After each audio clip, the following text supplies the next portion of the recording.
जैसे ये शरीर 5 तत्वों से मिलकर बना है, ऐसी भागवत का जो स्वरूप है ये 5 अध्याय ही भागवत के मूल स्वरूप है। इसे कहा है रास पंचाध्यायी। और जैसे शरीर 5 तत्वों का है, इसकी प्राण, इसकी चेतना आत्मा से है, ऐसी भागवत के रास पंचाध्यायी के इन 5 अध्यायों की जो आत्मा है उसका नाम है गोपी गीत। भागवत का सबसे सुंदर गीत है गोपी गीत। हमारे गुरुदेव कहते हैं नियम ले लो, हमको निरंतर 1 वर्ष तक ठाकुर जी को, अपने लाल जी को गोपी गीत सुना। महाराज जी कहते हैं इसी कलयुग में उस जीव को भगवत साक्षात्कार हो जाएगा। ये महिमा गोपी गीत की है। गोपियों का भाव ठाकुर जी के प्रति किस करुण क्रंदन से प्रकट हुआ है, और उसी गोपी गीत की प्रारंभ रास पंचाध्यायी से हो रही बंधु। आज भगवान ने देख लिया, और भगवान ने आज जैसे देख लिया, चंद्रमा 16 कलाओं से उदित है। भैया भगवान का मन नहीं है। वेदों ने कहा है हमारे ठाकुर जी बिना मन के, मन नहीं है, पर आज बिना मन वाले भगवान का भी मन हो गया, और भगवान चंद्रमा की तरफ देख रहे। भगवान पीता रात्रि सरदोत फुल्ल मल्लिका वीक्षरन्तो मनश्चक्रे योग माया मुपाश्रिता। सुखदेव जी कह रहे भगवान अपि तारात्रि सरदोत फुल्ल मल्लिका। आहा, ठाकुर जी कह रहे आज शरद मल्लिका प्रकट हो गई। ठाकुर जी ने जैसे ही देखा, शरद पूर्णिमा की इतनी महिमा क्यों है महाराज जी? शरद पूर्णिमा के दिन ही हमारे ठाकुर जी ने अपनी व्रज की गोपियों के साथ रास नहीं महारास किया है। और शरद पूर्णिमा के दिन ही राम जी ने मिथिला में पहली बार सीता जी को देखा था। उस दिन भी शरद पूर्णिमा ही थी, इस दिन पहली बार किशोरी जी को देखा था। राम को देख करके जनक नंदनी बाग में यूं खड़ी की खड़ी रह गई। राम देखे सिया और सिया राम को, अखियां ऐसी मिली की मिली रही। उस दिन भी शरद पूर्णिमा थी। और शरद पूर्णिमा की महिमा इसलिए है, समुद्र मंथन से 14 प्रकार के रत्न प्रकट हुए थे, और उन 14 प्रकार के रत्नों में लक्ष्मी जी का जिस दिन प्रकट हुआ था समुद्र से, उस दिन भी शरद पूर्णिमा ही थी। इसलिए भगवान कहते हैं भगवान अपि तारात्रि सरदोत फुल्ल मल्लिका। भगवान का मन, आज मन हो गया भगवान का, बिना मन वाले भगवान का। वीक्षरन्तो मनश्चक्रे, क्या मन हो गया? मैंने गोपियों को वरदान दिया था, मैं उनके साथ महाराज करूंगा। वीक्षरन्तो मनश्चक्रे योग माया मुपाश्रिता। माया को आदेश किया, माया जाओ। क्या आदेश कर रहे हैं? इस रात्रि को 6 महीने की रात बना दो। महाराज की रात्रि 6 महीने की रात्रि, आज पता ना चले। इस रात्रि के प्रकाश को इतना फैलाओ, इतना फैलाओ। आज मैं ब्रजभामाओं के साथ कालिंदी के तट पर विहार करने के लिए जा रहा हूं। भैया अब तक ठाकुर जी का श्रृंगार यशोदा मैया करती थी, आज ठाकुर जी का श्रृंगार यशोदा नहीं कर रही। आज हमारो लाला अपनो श्रृंगार स्वयं कर रहे हैं। क्यों? अब तक ठाकुर जी दर्शन करवे जाते, आज अपने वैष्णवों को दर्शन देवे जा रहे। पर हमारे लाला को कहा कर रहे हो?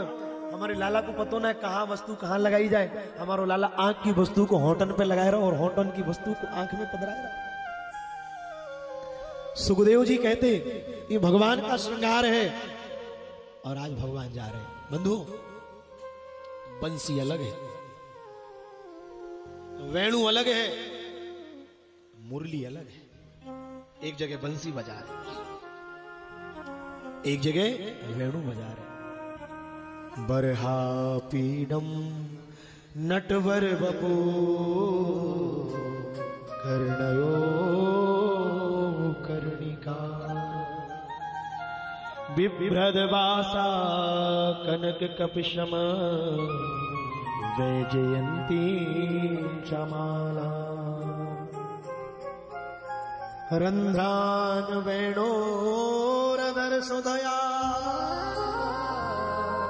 पूरयन गोप वृंदये वृंदारण्यम स्वपद रमणम प्राविशद गीत कीर्ति।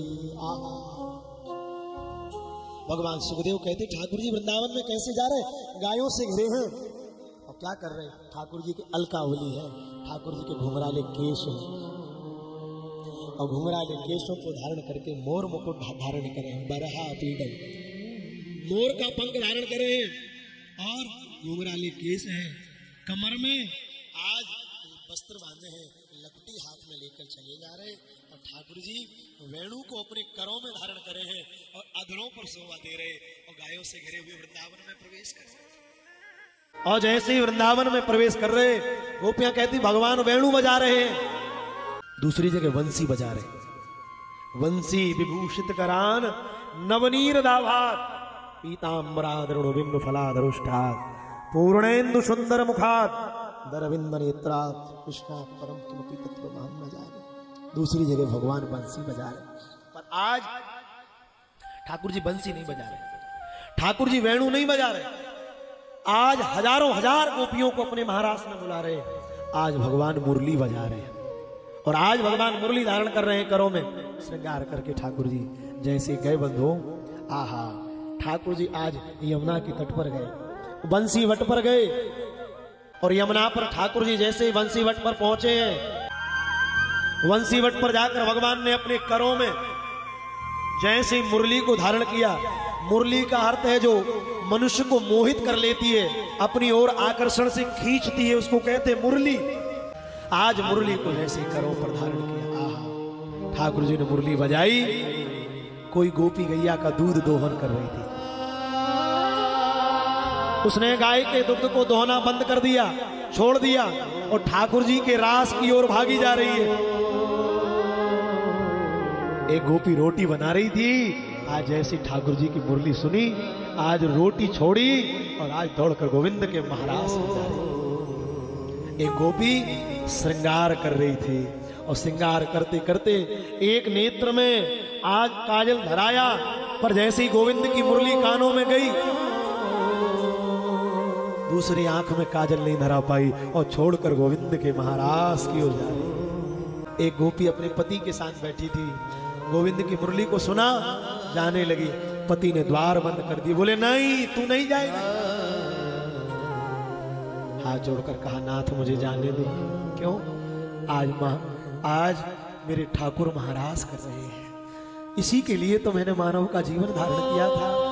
आज अगर उनके महाराज का लाभ मुझे नहीं मिला तो मेरा मनुष्य देह निरर्थक चला जाएगा। पति ने कहा नहीं, मेरी बिना आज्ञा के तुझे नहीं जाने दूंगा। नाथ जाने दो। नहीं जाने दिया उसने को, कोई बात नहीं, आप तन से प्रेम करते हैं, हमारे गोविंद तन से प्रेम नहीं करते, वो तो आत्मा से प्रेम करते। तन पर तो पति का अधिकार है और आत्मा पर तो केवल परमात्मा का अधिकार है। उस गोपी ने श्वास रोकी और श्वास रोककर शरीर वहीं गिर गया और आत्म स्वरूप से भगवान के महाराज में पहुंच गई। ठाकुर जी ने देख लिया हजारों गोपियां आ रही हैं, आते देख आज भगवान ने मुरली बजाना बंद कर दी। गोपियां आ रही, जैसी गोपियां आई भगवान स्वागत कर रहे, स्वागतम वो महाभागा, स्वागत है तुम्हारा, आओ। गोपियां समझ गई, आहा हमसे बहुत प्रेम करते हैं इसलिए तो स्वागत कर रहे हैं। जैसे ठाकुर जी ने कहा स्वागतम वो महाभागा, गोपियां प्रसन्न हो गई और अगला शब्द कहा स्वागतम वो महाभागा प्रियम किम करवाणी का, हे प्रिय आधी रात को अकेली क्यों आई हो?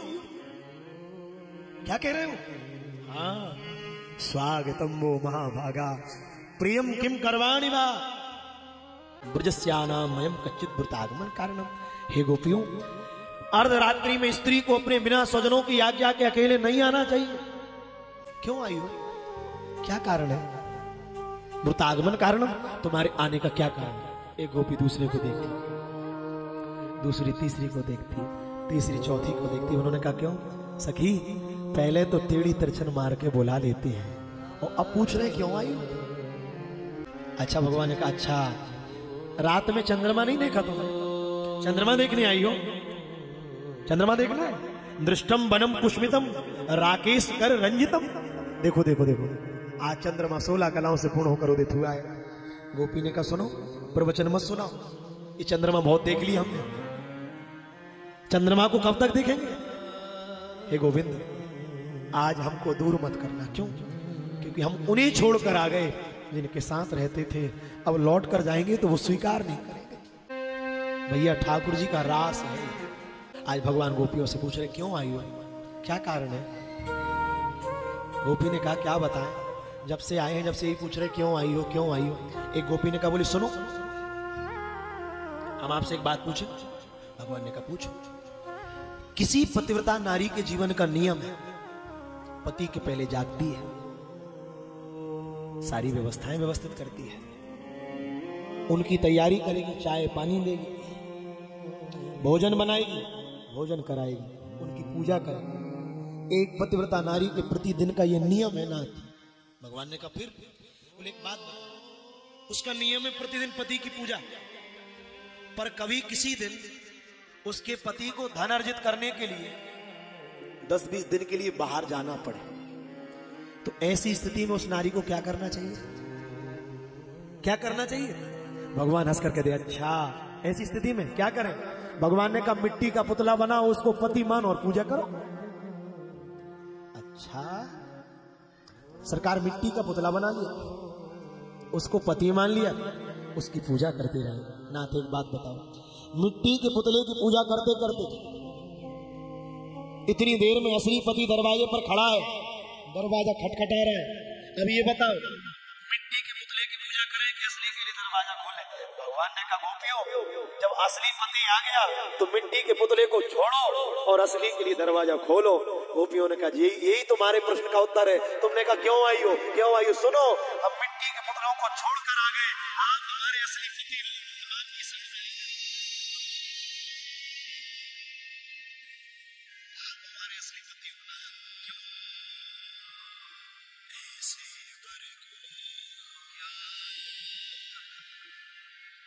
जो जज में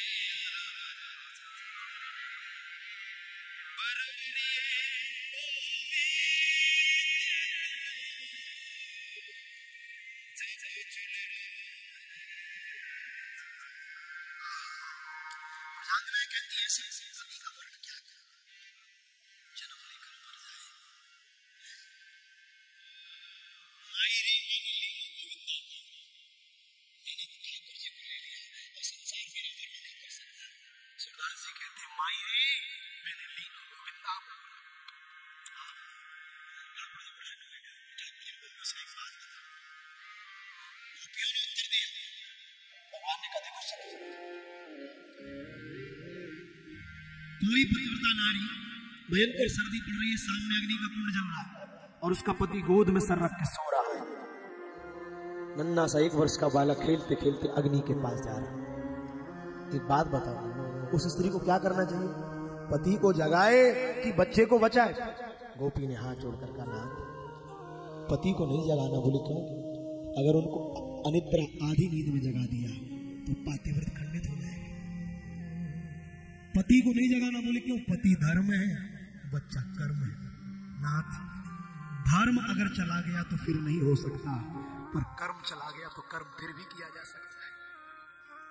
वो नारी रो रही, बच्चा खेलता खेलता जा रहा और अग्नि में जाकर गिर गया, उठ नहीं रही। क्यों? पति सो रहे।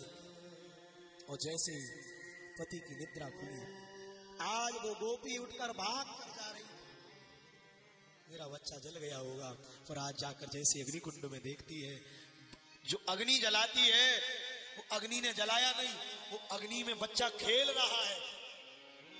क्यों? भगवान कहते गोपी, उस नारी ने अपने धर्म की रक्षा करी। आप अगर धर्म की रक्षा करोगे तो धर्म ही आपके कर्म की रक्षा करेगा। इसलिए लिखा है धर्मो रक्षति रक्षता, धर्म की रक्षा करिए।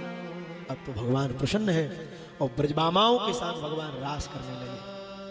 रास में एक कृष्ण है, बाकी गोपियां हैं। अभी केवल रास चल रहा है, सबके साथ भगवान आनंद कर रहे हैं। गोपियों को अभिमान आ गया, बोले देख लो, दुनिया को नचाने वाले को हम नचा रहे हैं। हाँ, सबको नचाते हैं 84 लाख योनियों में, हम इनको नचा रहे।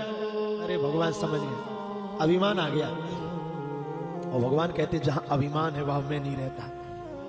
भगवान राधा रानी को लेकर अंतर ध्यान हो गए।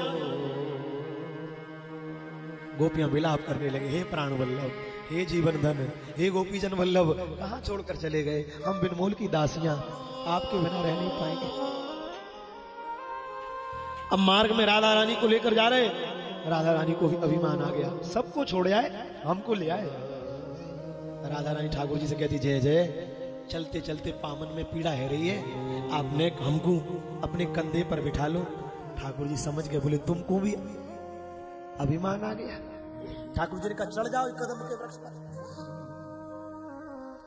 कदम पर चढ़ जाओ। और जैसी राधा रानी कदम पर चढ़ी, मेरे भाई बहन, जैसी ठाकुर जी के ऊपर बैठने के लिए आरूढ़ होने लगी, ठाकुर जी अंतर ध्यान हो गए, राधा रानी भूमि पर गिर पड़ी, रोने लगी। गोपियां पीछे पीछे, किशोरी जी, हे श्यामाजू, आप जहां हो हम तो सोचते थे प्राण वल्लभ वहां जरूर होंगे, पर आपको छोड़कर भी चले गए। ब्रजांगनाएं रोने लगी। क्यों? सच कहे सखी, जिसे जो वस्तु सहज मिल जाती है वो कभी उसका मूल नहीं करता। गोपियां तुलसी से पूछ रही, कच्चित तुलसी कल्याणी, हे तुलसी, तूने तो गोविंद को देखा होगा, तेरे बिना भोग नहीं पधराते, कहां गए मेरे प्राण वल्लभ? तुलसी ने कहा, सच कहूं, तुम्हारे लिए सहज मिल गए। और बंधु, जिसे जो वस्तु सहज मिल जाएगी वो उसकी महिमा को नहीं जान सकता। पहले ये कथाएं केवल नैमिषारण्य में होती थी। व्यक्ति अपने गृहस्थ धर्म का निर्वहन करके, बच्चा बच्ची का विवाह इत्यादि संपन्न करके सबको प्रणाम करके जाते थे। अब हम नैमिषारण्य जा रहे हैं, नैमिष बन जा रहे, आंखों से अश्रु गिरते थे, रोते जाते थे, हमारे पूर्वज प्रसन्न हैं, हम नैमिष बन जा रहे हैं। वहां जाकर कथा मिलती थी। अब ठाकुर जी ने कितनी कृपा कर दी, अब सर्वत्र भगवान की कथा है, अब सहज मिल गई। माता सती के लिए शंकर जी सहज मिल गए। भुसुंडी जी के आश्रम में कथा सुनने गए, शंकर जी प्रणाम कर रहे, पार्वती जी से कहते, सती से कह रहे प्रणाम। सती क्या कह रही, इसके लिए तुम्हें प्रणाम करूंगा। भोलेनाथ शांत हुए, क्यों? तेरे लिए मैं सहज मिल गया, इसलिए तुमने मेरी महिमा को नहीं जाना।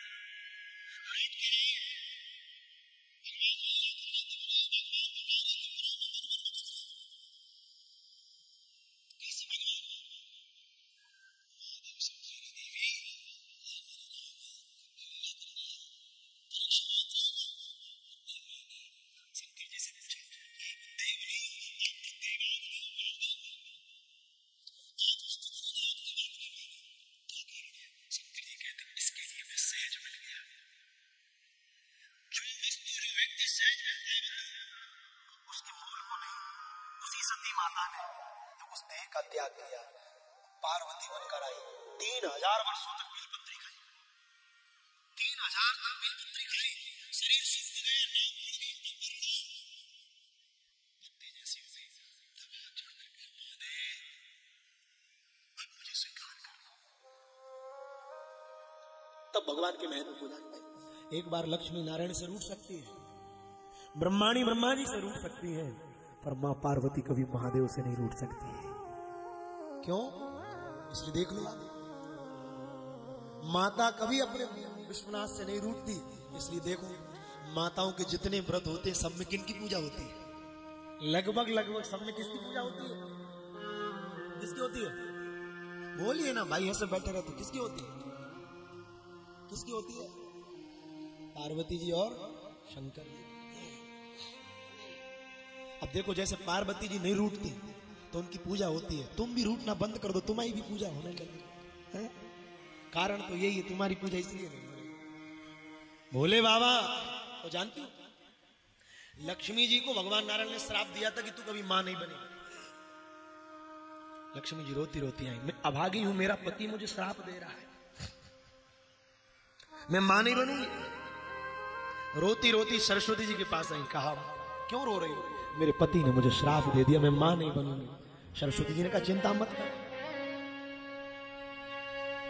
तेरे ऊपर कृपा होगी। तो उसी समय सरस्वती जी लेकर आई लक्ष्मी जी को कैलाश पर्वत पर, और उसी समय मेरी माँ गणेश जी को दूध पान करा रही थी। क्या बात है सखी, क्यों रो रही है? मेरे पति ने मुझे श्राप दे दिया, मैं कभी मां नहीं बनूंगी, मुझे इस बात का दुख है, मेरे कोई संतति नहीं होगी। आहा, मां ने कहा इसलिए रो रही है। हाँ, गोद में गणेश जी थे, पार्वती जी ने गणेश जी उठाए और उठाकर लक्ष्मी जी की गोद में डाल दी। ले, आज से यही तेरा बेटा है, ये मेरा बेटा। हाँ, मेरा वरदान है। क्या? लक्ष्मी जी प्रसन्न हो गई, और प्रसन्न होकर क्या कहा पार्वती जी ने, जा तुझे गणेश को ही तू अपना पुत्र मानना, आज से हर जगह नारायण के साथ तेरी पूजा होगी, और जिस दिन लक्ष्मी पूजी जाएगी उस दिन नारायण तेरे साथ नहीं पूजेंगे। क्यों? किन किन की पूजा होती है? सरस्वती जी और गणेश जी और लक्ष्मी जी। क्यों? सरस्वती जी लेकर आई थी, गणेश जी को पुत्र स्वीकार किया, और लक्ष्मी जी, इसलिए भले ही बनाने वाला नारायण के साथ मूर्ति बना भी ले, कोई खरीदने वाला। इसलिए मेरे भाई बहन, आज ब्रजांगनाओं के लिए सहज ठाकुर जी की प्राप्ति हुई, और ठाकुर जी ने देख लिया, अब तो ठाकुर जी को ब्रह में रोती रोती गोपियां यमुना के तुरंत पर पहुंच गई, और जैसे यमुना के तट पर गई, गोपियों ने सबसे अंतिम गीत गाया। इसे भागवत का प्राण कहते बंधु। मैं भी 2-4 श्लोक गाऊं, आप भी मेरे साथ गुनगुनाइए। ये भागवत का प्राण है गोपी गीत। गोप्यः ऊचु जयति तेधिका जन्मना व्रजा श्रयत इंदिरा शाश्वता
विश्व गो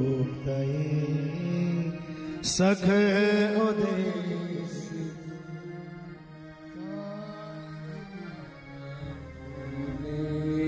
ब्रजांगनाओं ने गोपी गीत गाया।